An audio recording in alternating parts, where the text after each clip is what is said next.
Au pied du glacier de Plampaincieux, sur le versant italien du massif du Mont Blanc, une question est sur toutes les lèvres. Quand la portion de 250 000 mètres cubes qui menace de s'écrouler cédera-t-elle ? Il suffirait de 80 secondes pour que l'équivalent de 100 piscines olympiques d'eau glacée se déverse dans la vallée.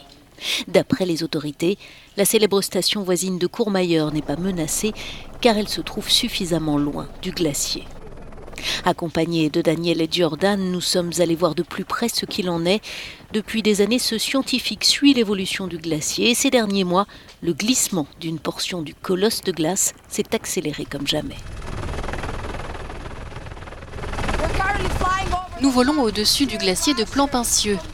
D'ici, nous pouvons voir une profonde crevasse, une fissure dont la présence accélère le glissement d'un immense bloc de glace, sous l'effet également de températures plus élevées que la normale. La pente ici est très raide et le bloc s'approche du bord de la paroi rocheuse. Le plus haut sommet d'Europe n'est donc pas épargné par le réchauffement climatique, un phénomène dont Daniel et Jordan prend la mesure au quotidien.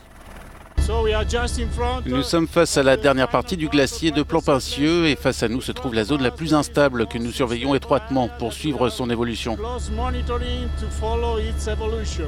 Le chercheur et son équipe ont mis sur pied ce laboratoire fonctionnant à l'énergie solaire. Il collecte des milliers d'images chaque jour. La station utilise un système de surveillance photo qui nécessite un ciel dégagé et quelques jours pour obtenir des images comparatives. Un radar a aussi été installé en bas de la vallée.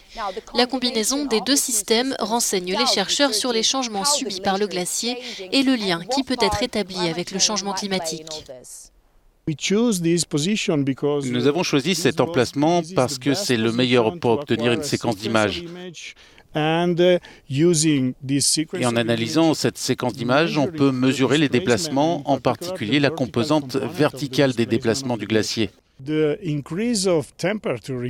L'augmentation de la température, en particulier durant l'été, a un impact conséquent sur ce glacier tempéré.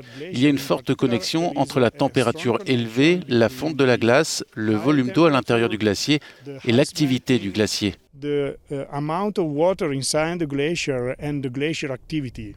Avec la baisse des températures, il est possible que le glacier se stabilise, mais à long terme, les prévisions du GIEC laissent peu de place au doute.